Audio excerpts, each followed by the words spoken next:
The game changer. कहानी की शुरुआत होती है एक रहस्यमयी और अज्ञात जगह पर।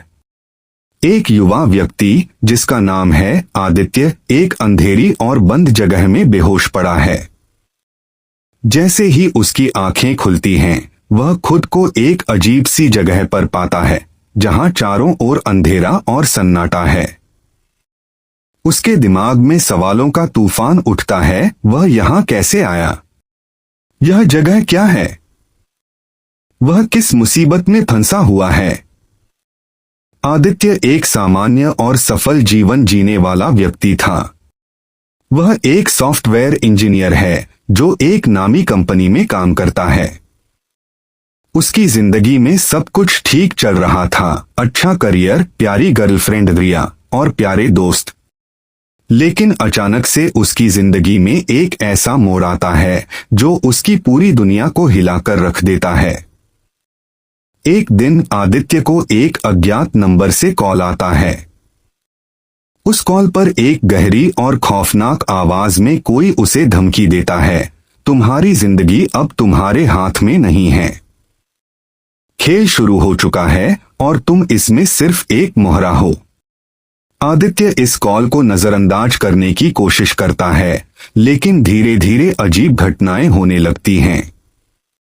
उसकी कंपनी के गुप्त प्रोजेक्ट्स में सेंध लगाई जाती है, उसके बैंक अकाउंट से पैसे गायब होने लगते हैं और उसे फंसाने के लिए उसकी पहचान का दुरुपयोग किया जाता है। आदित्य इस रहस्य को सुलझाने के लिए अपने दोस्त कबीर, जो एक पूर्व हैकर है, से मदद मांगता है। कबीर को पता चलता है कि आदित्य के खिलाफ यह एक बड़ी साजिश है जिसे किसी ने बहुत ही चालाकी से रचा है। कबीर और आदित्य मिलकर इस साजिश की तह तक पहुंचने का निर्णय लेते हैं। इस बीच आदित्य को उस अज्ञात कॉलर की ओर से एक और संदेश मिलता है जिसमें लिखा होता है, अगर तुम सच जानना चाहते हो तो तुम्हें हमारे नियमों के अनुसार खेलना होगा। यह एक खेल है और तुम्हें जीतने के लिए अपना सब कुछ दांव पर लगाना होगा। आदित्य और कबीर इस चुनौती को स्वीकार कर लेते हैं, लेकिन उन्हें नहीं पता होता कि उनके सामने कितने बड़े खतरे हैं। आदित्य को पहला टास्क मिलता है, उसे एक गुप्त स्थान पर जाकर एक पैकेज उठाना होता है। वह वहां पहुंचता है और एक नकाबपोश व्यक्ति से मिलता है जो उसे एक लाल बॉक्स सौंपता है। उस बॉक्स में एक फ्लैश ड्राइव होती है जिसमें एक वीडियो मैसेज होता है। वीडियो में एक व्यक्ति दिखता है जिसने नकाब पहन रखा है। वह कहता है, आदित्य, यह खेल अब और भी खतरनाक होने वाला है। इस ड्राइव में एक कोड है जिसे अगर तुम हल कर सको तो अगले पड़ाव तक पहुंचोगे। लेकिन याद रखो, हर कदम पर तुम्हारी जान खतरे में है। कबीर और आदित्य इस कोड को हल करने में लग जाते हैं। वे समझ जाते हैं कि यह कोड एक बड़े साजिश का हिस्सा है जो एक खतरनाक आतंकवादी संगठन से जुड़ा हुआ है। आदित्य और कबीर को पता चलता है कि इस आतंकवादी संगठन का नाम रेड कोड है और वे देश भर में बड़े पैमाने पर साइबर हमले की योजना बना रहे हैं। इस साजिश के पीछे रेड कोड के मुख्य सरगना का हाथ है जिसका नाम है शाहिद। शाहिद ने आदित्य को इसलिए चुना है क्योंकि उसकी कंपनी के सॉफ्टवेयर का इस्तेमाल इन हमलों के लिए किया जा रहा है। लेकिन सबसे बड़ा मोड़ तब आता है जब आदित्य को पता चलता है कि इस साजिश में उसका करीबी दोस्त आकाश भी शामिल है, जो उसका सबसे अच्छा दोस्त था और कंपनी में उसका सहकर्मी भी। आकाश ने पैसे और सत्ता के लालच में आकर रेड कोड के लिए काम करना शुरू कर दिया था।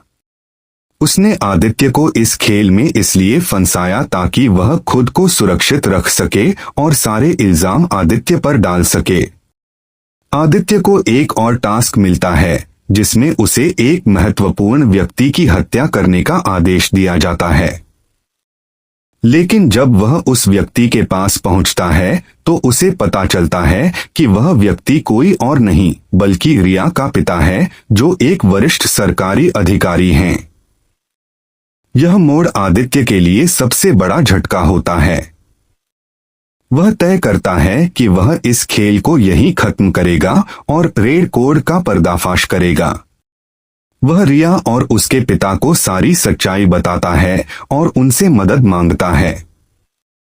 इस दौरान शाहिद और आकाश को पता चल जाता है कि आदित्य ने उनकी साजिश का पर्दाफाश करने का मन बना लिया है। वे आदित्य को मारने की योजना बनाते हैं, लेकिन आदित्य और कबीर उनके प्लान को नाकाम करने के लिए तैयार हो जाते हैं। आदित्य और कबीर ने रेड कोड के खिलाफ सबूत इकट्ठा कर लिए हैं। वे पुलिस के साथ मिलकर एक बड़ा ऑपरेशन चलाते हैं, जिसमें शाहिद और उसके संगठन के अन्य सदस्यों को गिरफ्तार कर लिया जाता है। लेकिन अंत में सबसे बड़ा मोड़ तब आता है जब आदित्य को पता चलता है कि असली मास्टरमाइंड शाहिद नहीं बल्कि कबीर ही था। कबीर ने इस पूरी साजिश को इस तरह से रचा कि सारे सबूत शाहिद और आकाश के खिलाफ जाएं, जबकि असली खेल वो खुद खेल रहा था। कबीर चाहता था कि आदित्य उसका मोहरा बने और जब वक्त आए तो वह खुद सारी सत्ता अपने हाथ में ले सके। लेकिन आदित्य ने कबीर की साजिश को भी भांप लिया था। आदित्य ने पहले ही पुलिस को सब कुछ बता दिया था और अंत में कबीर को भी गिरफ्तार कर लिया जाता है। आखिर में आदित्य को सब कुछ खोने के बाद भी जीत मिलती है। वह अपने जीवन को फिर से शुरू करता है और रिया के साथ एक नई जिंदगी की शुरुआत करता है।